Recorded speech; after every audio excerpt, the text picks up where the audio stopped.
Attention! The podcast you are about to hear is a candid discussion of current events in comic books and the comic book industry in general.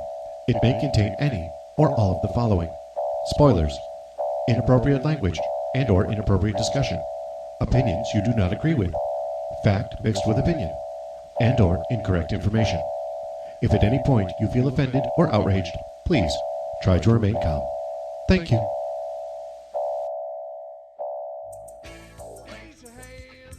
Hey everybody, this is Brian Beecroft. What's going on? This is Harold Walker. And you are listening to the 24th episode of the Full Grown Fanboys podcast. Man, knocking these out the park, baby. Yes. This week, I'm talking about Egos number 2 and Batgirl number 28. This week, I will be conversating about Clown Fatale number 4, Justice League of America number 12. Nice. As always, thank you so much for listening, and we will be opening the front page. Oh, damn. See, I did it already. We're going to start episode 24. Let's do this. Yeah. Man, 24. We are 2 weeks away from our official 6-month mark. Yes. Yeah. 26. Yeah. I mean, technically for us, it would have been last episode because, as people who are listening may not know, there are 3 episodes that will never see the light of day. We did them as practice. They're bloopers. But we did them on schedule, and we did them in the format of the show, and they were okay, but they're very rough, and they'll never see the light of day. Yeah, and they were really spacey, too. They were we were not as collected as and practiced as we are now. True. And, yeah, so technically last episode was our 26th, but officially we have 2 weeks to go. Yes, and this is... And hopefully we'll be able to, not to interrupt, I'm sorry, but hopefully to commemorate that, we'll have some cool people on the podcast. We're talking to some people right now. We've got a couple artists lined up, a writer who we're in talks with to come and sit down with us for a little bit. So no spoilers. I don't want to give any names yet, but there will definitely be some really cool people coming up in the next month or so. See, we told y'all. Yeah. Fanboys, full grown. We're getting there. 2.0. And you know what? We owe it to everybody, who's been with us right from the beginning. And there's been a bunch of new people in the last couple of weeks who've come to the podcast, and super appreciative to all of them and you know what? I'm just going to give them a shout out. We're going to have a couple guys that I can say are going to be on the podcast. The Lacey brothers, they're friends of ours, local artists in the Richmond area, Bert and Lee Lacey. And phenomenal dudes, man. Yeah, absolutely. Super cool guys that I cannot wait to have them on. It's going to be so much fun. And they gave us a huge bump, like a huge bump. So yeah, man. Really owe it to them. We need that energy. Hells yeah. So, going to do some reviews this week. See, I don't even have the comic here, but I remember it. Yeah, Clown Fatale number 4, man. Final issue. Nice little run. Yeah, I really like these short little runs. I really like these, in and out kind of stories that was Dark Horse, and Image does a couple, and Boom's done a couple. I like them, except that when they're good, you're sad when they're over, like Imagine Agents. Yeah, man. It's like now there's this hole where Imagine Agents used to be, and Clown Fatale, I know you were enjoying. Yeah, man. Like you said, you had a couple quarrels with the portrayal. Well, not the portrayal of the females, but I guess. Well, not really. I mean, I don't want to get down this rabbit hole, but I am really, really fascinated by the fascination, the obsession in the comics industry right now with women's portrayal and role in comics. Yeah. First of all, I am all for women creators and women artists, and Gail Simone is one of my favorite writers. Rachel Dodson is killing it on X-Men. There are plenty of women who do a great job and deserve all the respect. My thing is, it seems to be very the opinion on it seems to change so much. Yeah, and I guess my thing is, I don't want to get down the hole, but I get fascinated by where the line is, when it's okay and when it's not, and who gets to depict women in what way and that kind of thing. So you're right. In this book in particular, to bring it back around, in this book in particular, I was kind of interested. Yeah. Because they're badasses, but they're also very sexualized. As far as the story as a whole, my take on it, man, I'm I'm mad the black chick died Okay. because I wanted her to be like the Foxy Brown of the story. No, Okay. no. All right. So what was the arc overall? Because it was four issues, and I think you talked about the first one, but this is the fourth one. So what was the arc overall? The arc overall was the main chick, her name was Chloe. Okay. She was just fed up of being a clown in the circus. So she compared life to being in the circus. Okay. Like the lowest thing in the circus in her world was a clown. Okay. You know what I'm saying? Like they got treated like shit. They were trying to rebuild themselves. We're not going to be clowns anymore. We're not going to go back to our pimps, our abusive boyfriends, husbands, or whatnot. All right. But they are going to still do drugs, though. They made that prevalent. Okay. They made that prevalent. All right. So many times, yo. You know, they just meet this thug, I guess we want to call it now. All right. Yeah, they just meet him, and they're like, yeah, my boss wants you to get rid of this person. So He like hires them to be assassins? Is that what you're saying? kind of like hit women. Okay. But How do they go from clowns to hit women? Like, where's the intermediate step? Like Okay. it was kind of like a little underground ring already. I see. Okay. All right. You know, So how is he using the circus? because you know you got the knife throwing people, you got the flamethrowers. So he's hiring his gang members from the circus. yes and no, because he wanted to get. They were expendable. Those 4 chicks were expendable the whole time. To him. Yes. Okay. Like, but now that they wanted to leave, they're a problem. Okay. Because in issue 2, they killed him. Then after they killed him, they took his money, took his drugs, took his guns, and they're like, "All right, this is it. We're gonna start over." And, All right. And that's when it got crazy. Okay. And the ringleader hired like this Russian, like the what do they call them people? The knife thrower? Yeah, but in some call something that in the circus. See, that shows you I don't go to the circus. I'm knife thrower works. I understand what that is. Yeah, we'll stay with that with kniff throwers. Okay. So yeah, he sends them after them. He sends the Russian kniff throwers at the clowns. Okay. And Okay, I see. So he was trying to stop them from leaving. Yeah. It was retaliation for them trying to leave the group. yeah, Got it. what the cliffhanger was for me, why I feel like this series should be continued, is because 2 of them survived. The main chick and the little Asian girl. I see. And that's what, and the little Asian girl is deadly. She liked this guy. This guy liked her. And what does every little swinging ding-a-ling boy go do? Try to grab some booty. All right. He tried it. He got his head cut off. Okay. Literally. I read that passage of the book. I felt like it was sleazy, like she didn't want him doing that. So But that was like the second time it happened in the series, though. I see. Okay. So does she have some history of like sexual abuse? See, it doesn't even explain that. I see. Gotcha. That's another thing. Like it spoke about the past for a split second, a millisecond. I'll give it that. Okay. And then that's it. All right. And that's when it's like, I don't want to go back to that. So I give Clown Fatale as a series, from a rating of 1 to 5, I give it a 4.25. Wow. That is incredibly specific, but I'll take it. Yeah. Yeah. I mean, I flipped through every issue. The artwork was amazing, and the story is it's pretty straightforward. It's a 4-issue little arc, so Yeah. it sounds pretty cool. They didn't leave it open to revisit it at all. To me, they can. They can. Cause, I see. Yeah, because when Chloe went to get the Asian girl, Aya, she was holding this dude's head, like like it was a teddy bear or something. Oh, the guy who tried to touch her. Yeah. Okay. And then she walks off and she's like, well, I never pictured myself with a child, but now all this shit happens and I end up with one. Oh wow. Okay. And she All was right. like, I'm not gonna. She told her, she was like, I'm not gonna touch you, but she was like, you can take my hand if you want it. Oh, I see. Okay. You know what I'm saying? That's cool. So they kind of go off into the sunset. So there is some opportunity maybe to come back. Yeah. And visit those characters. Yeah. That's cool. Like That's cool. Like, why don't they fight another roustabout or something? Roustabout. There's a word you don't hear enough anymore. Roustabout. I actually saw a movie titled Roustabout the other day, and I was like, holy shit, I haven't heard that word in forever. See, we're bringing it back, people. Hell yeah. We're not confined to these words. like turn of the century carnival people. Roustabout. My first review for this week is one that I have been dying to get to. We missed the first issue. I can't remember why, so we're on the second issue now.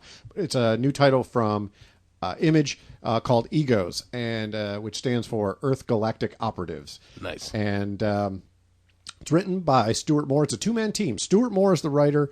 All of the art by Gus Storms. One sentence to sum this series up so far: it's essentially superheroes meets Star Wars.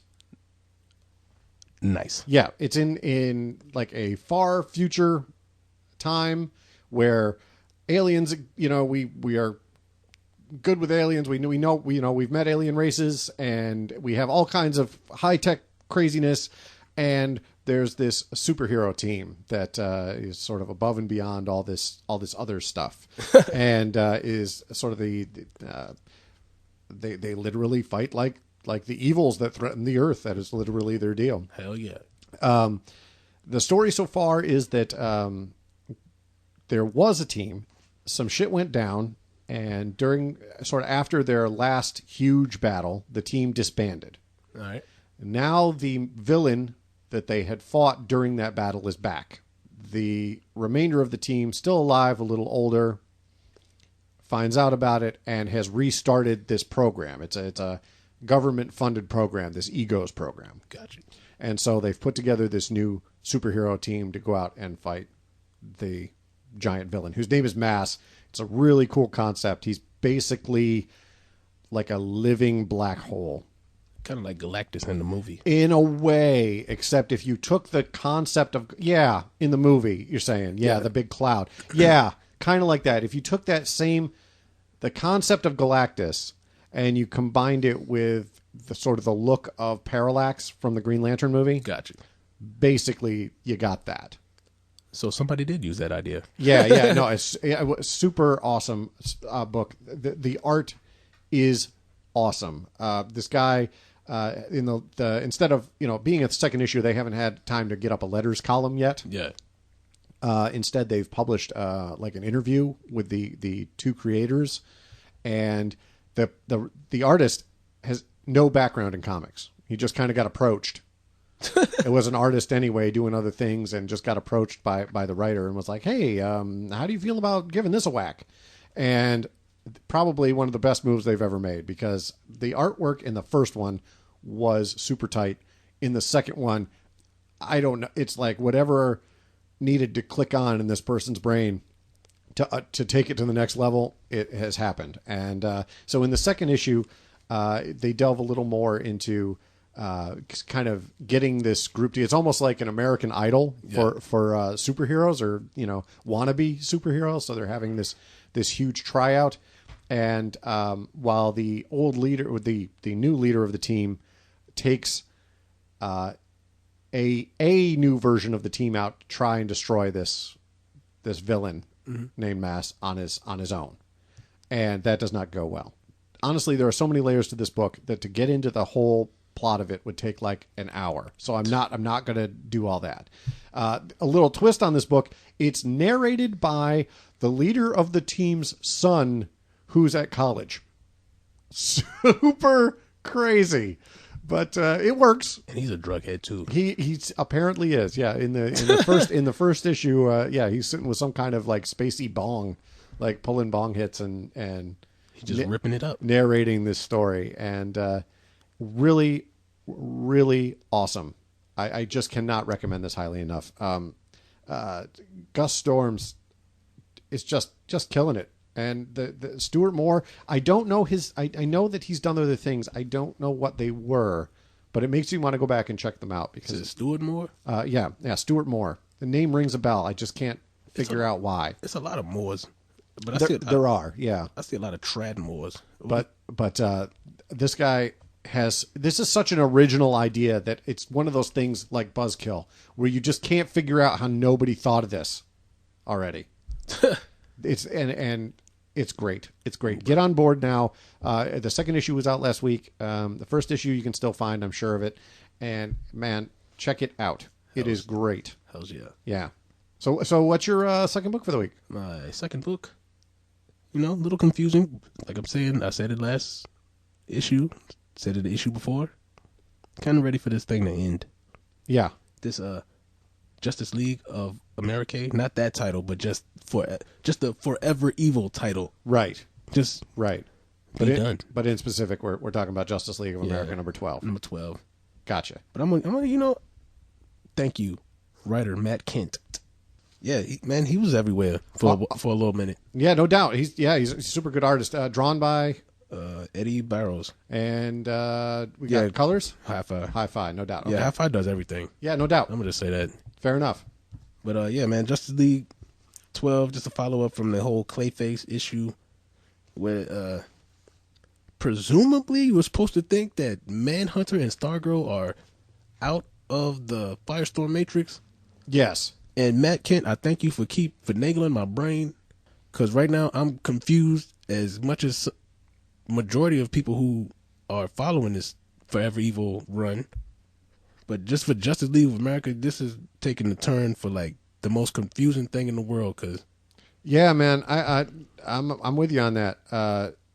You seem to appreciate it a little more than I do. I'm a little frustrated by the confusion. I mean, you need that. You need that. You need to be confused to understand the story, if that makes sense.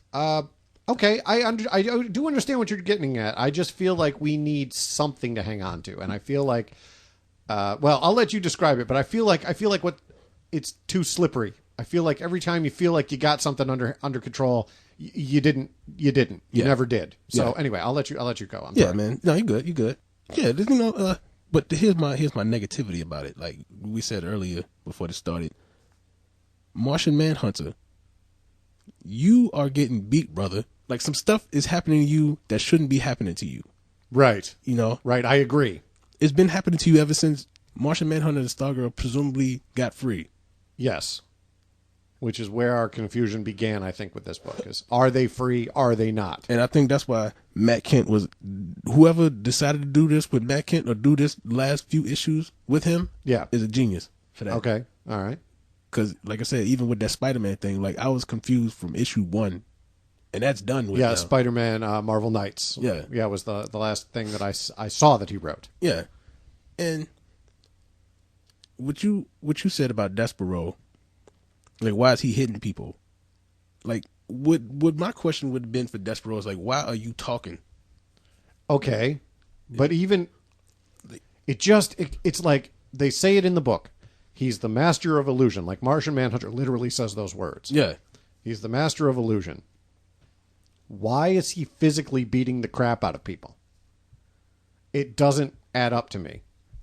They call it out in the book. They do say, like, he literally says several times throughout the book, something's wrong. Something's, blah, blah, blah. Yeah. Like, we're being manipulated.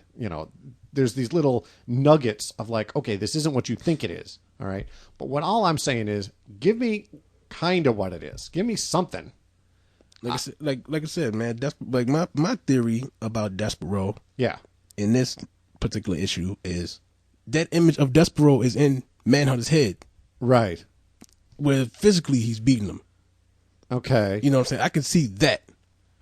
All right, where Manhunter, like Despero is messing with Manhunter so bad that he actually is fighting. He actually is making him think he's fighting Despero, and I can get with that to a certain point, except that Martian Manhunter in the book literally says, as far as our mental powers go, Despero can't touch me. But you were getting physically beat. And that's what makes me frustrated with Martian Manhunter, because you are really seriously taking a beating. And another thing that kind of bothered me is he gets his leg broken. Yeah. How do you break a shapeshifter's leg? How do you do that? He can be anything he wants. Couldn't he just literally just fix that? Even if he did break his leg, even if that were possible? Yeah. Couldn't he just fix it? Oh, no. It might take time to regenerate. Rejuvenate? I guess. He can literally change his entire body into anything he wants. It doesn't seem like it should take any time. Yeah. So if this whole thing is some kind of crazy manipulation, okay. I can see that he is being kind of convinced that his leg is broken or whatever. And also that kind of a huge spoiler that he is in fact supposed to be dead or dying. Okay, fair enough. But we don't have any evidence of that, and I just am very confused. Very confused. This is my sum up for the Justice League of America. Sure. In this Forever Evil thing, it's just like, Justice League of America needs to be in it, Yes. but I'm gonna steal this out of your repertoire of phrases. All right. It's like the side story, just to move the story further. Yeah, I mean, definitely. Like I think we've said this on other episodes where the Justice League is kind of the main thrust, and this is definitely parallel, but it's like the stuff that they just can't fit into that book. It's the other side of that coin, if you will. So it's more from Justice League is from the outside in. Justice League of America is from the inside out. True.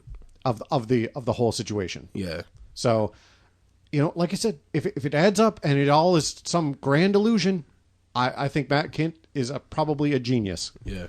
And if it's not, then I don't know what I'm thinking of this whole thing. I guess I'm going to be a little disappointed. Well, we got 2 more issues. Yeah, true. So, I mean, I expect that when the shit goes down, it'll come from this book and work its way over into Justice League is what I'm expecting.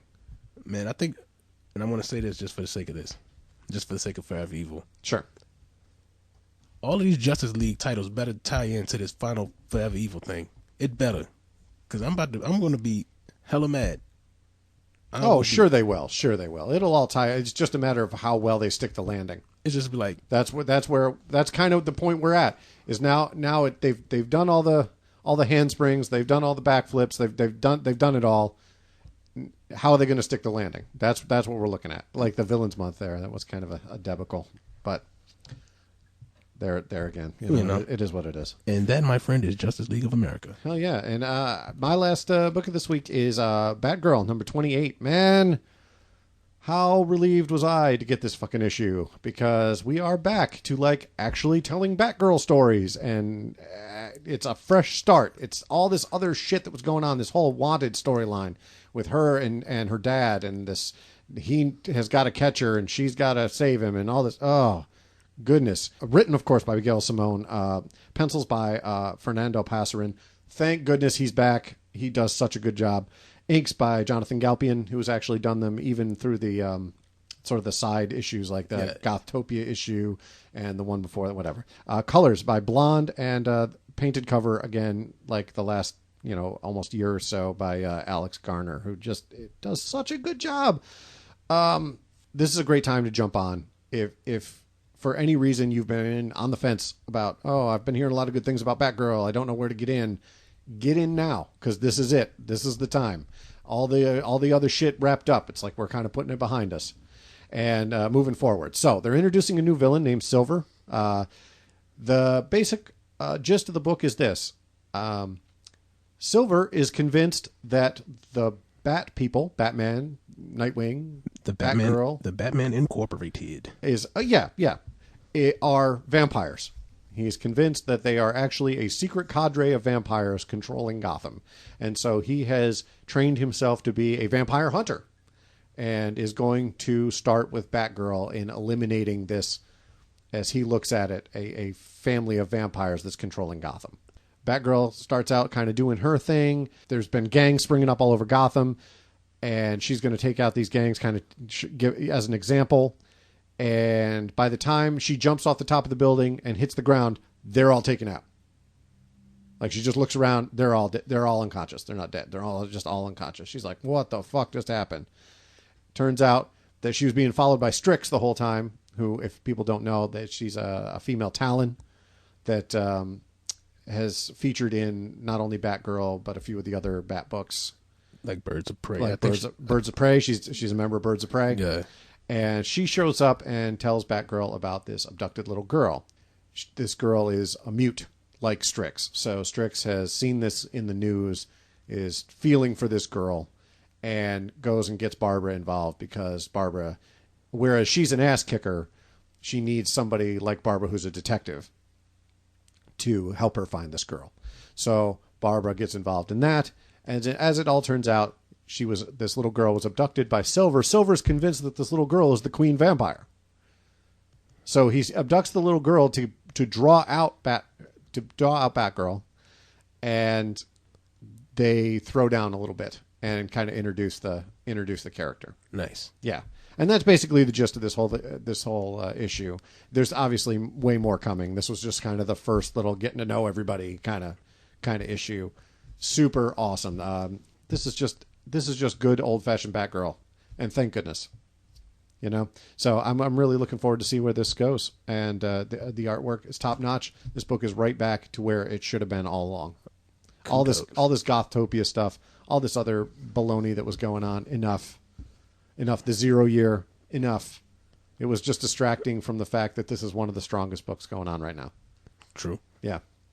Cannot recommend it more highly. And if in fact you have, for any reason, I'll say it again, not or been reluctant to get into Batgirl or been hearing about it and don't know where to start, just start here. It's as good a place as any, and it really is kind of putting all that old garbage aside. True. So, very cool. Hells yeah. Very cool. Actually, you know what? On that note, I'm just going to say I actually had a really hard time coming up with books to do this week. I had a great I had a great week last week. Like, everything knocked it out of the park. Like, I did not have a problem with any of the books, including Justice League of America. I know it sounded like I did, but I really didn't. Everything. Protocol Orphans #4 came out last week. I wish I could talk about that more, but if you can track that down, find it, please, because it's just so good. What else came out last week? Manifest Destiny #4. Come on. Yeah. That is easily one of the best comics out right now. And not just because we know Matt Roberts. Oh, he said one of them. Oh, I thought you were about to say put it to that accolade. Hey, you know what? Speaking of coming back around, I didn't mean to do this at all, but talking about getting back to form and kind of getting back to it. The Avengers, finally. We're just like having an Avengers story. It doesn't involve the fucking universe ending. It doesn't involve, at least not right this minute. It doesn't involve the universe ending. It doesn't involve time. It doesn't involve any of that shit. It could have just as easily been printed back in like the 70s or 80s right now. So like they then last issue they brought back that Atom group, right? No. The current issue has to do with AIM. Oh, that's what I'm talking about. And they have brought back, again, I'm not going to go too far down into it, but they brought back super adaptoids, which is so awesome. And there's a crossover where they've pulled these Avengers out of another universe. And so it's like Avengers on Avengers plus the adaptoids. Oh, my goodness. It's just so good. Yeah. And I have to say, the first two issues of this newness, I was a little unsure. It felt a little disjointed. And this last issue 26, brought it all together. And now I'm like, oh my goodness, this is just great. Just great. Hells yeah. And what else came out? Deadpool. Thank goodness. It felt like forever since we had an issue of just the regular Deadpool series. Felt like forever. And you know what? I can honestly say it was a good issue. I didn't not like it, but it was not the strongest issue. Gotcha. And Superior Spider-Man. Oh my goodness. How great is that now? So the Goblin Nation, is that going to be like the last arc? It is like full on. Yeah, it's probably going to be the thing that brings it all back around. Yep. And it's setting that up, and it had a new artist. His name is escaping me right now, but it was not Stegman, and it was not, who's the other guy? Humberto Ramos. It was not either of them. It was some other. And man, I'll tell you what, he could take over right now. He could just do the rest of the run, and I would not care. I would not complain. He's that good. He's great. And wow. I wish I had the issue in front of me so I could find out. But he's so good. And issue 27. Hell yeah. Pick it up. Yeah, I was just completely spoiled for choice. I just had everything was good, and every week I hope for that, and I'm usually in some way let down. And this week was just amazing. Like, I couldn't have been happier.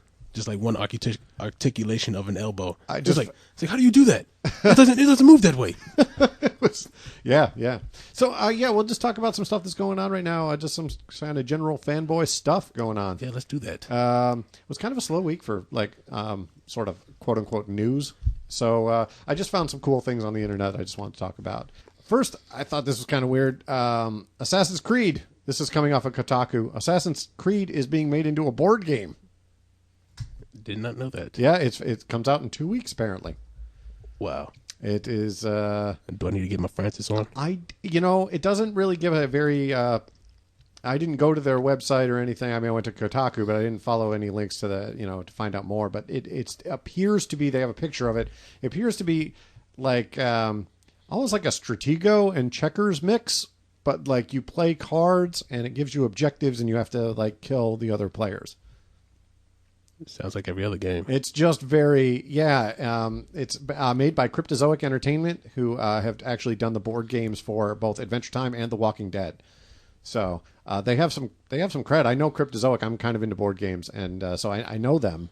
But it's quoted as a strategic game of cat and mouse that pits 2 to 4 players against each other in a race for kills. Wow. Yeah. Sounds amazing. I love Assassin's Creed. Have you ever played the Assassin's Creed games? Are you kidding me? Okay, so yes. I love jumping off of buildings into hay. So love them. I don't know if we need a board game. I don't understand video games turned into board games. I don't get it. Like there was a Halo game, which was, basically like a deathmatch. It was like a board game version of their deathmatch. You could set up boards and stuff. It was, I don't get it. I can understand it if they want to take it to like you said, like Stratego wise, like Warhammer. Well, I'm using that as a very rough base. I'm just describing what the board looks like. The board kind of looks like a Stratego board mixed with like a sort of chess board. But I'll even go as far as to say, like, if you really want to get more technical into if us as fanboys see it, yeah, I'm not even into like games like Warhammer and stuff. Like, right. But I can see a Assassin's Creed thing going down as a Warhammer game. See, now that would be a badass idea. Yeah, because recently they just came out with a group of assassins. That would be awesome. That would be super cool. Yeah, just like Assassin Clan versus Assassin Clan. Yeah, Yeah. I mean, obviously, I think this game is supposed to reach the widest possible. Those Warhammer games, they get kind of specific, and you got to know like a whole set of rules. And I play Warhammer. Yeah, and it's kind of a deep dive. But yes, if you could do something like that, like say HeroScape with Assassin's Creed. Yeah, there you go. Yeah, I like that idea very much. Like you have one of your assassins in a bush, one is in like behind a tree, one is in a tree. No, I think that's really cool, and you could have like little cities set up. No, I can see the whole thing. It's a great idea. See, why are people not paying us for these ideas? we should just do it. We should just create another job occupation. We could just do that. We could just make an assassin. We'd have to get the licensing and all that, but we could just do that. Or if any, you know what? If anyone out there just does it, let us know. Yeah, if you hear this and you just do it, let us know. We will talk it up. And take a picture. Hell yeah. Play the game. Which actually kind of leads, maybe you can use Kickstarter.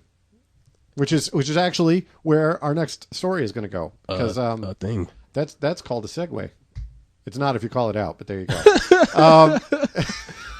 So Kickstarter, which has actually been in the news, but I just figure I'd talk about it because we've worked with a couple, at least one guy on Kickstarter, and we met some people at the con who had Kickstarters. And it's just kind of a thing that us fanboys kind of do. Kickstarter got hacked. So they didn't get any credit card information, I guess, but they did get usernames, passwords, personal information, stuff like that. That's crazy. Kickstarter is advising everyone to obviously update your information, change your passwords, do all that kind of thing. And, wasn't as bad as it could have been. But, I'm a big fan of Kickstarter. And so definitely watch your butt if you're on Kickstarter. Nice. Yeah. And that's, you know what, man, that's literally all I got. It was a very slow week. I don't know. I think that's a good way to end the episode right there. Yeah. So anyway, that'll do it for this week. Thank you so much for listening.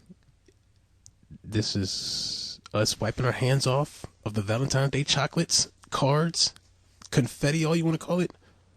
No. I'm going to tell my girlfriend to close this back page. I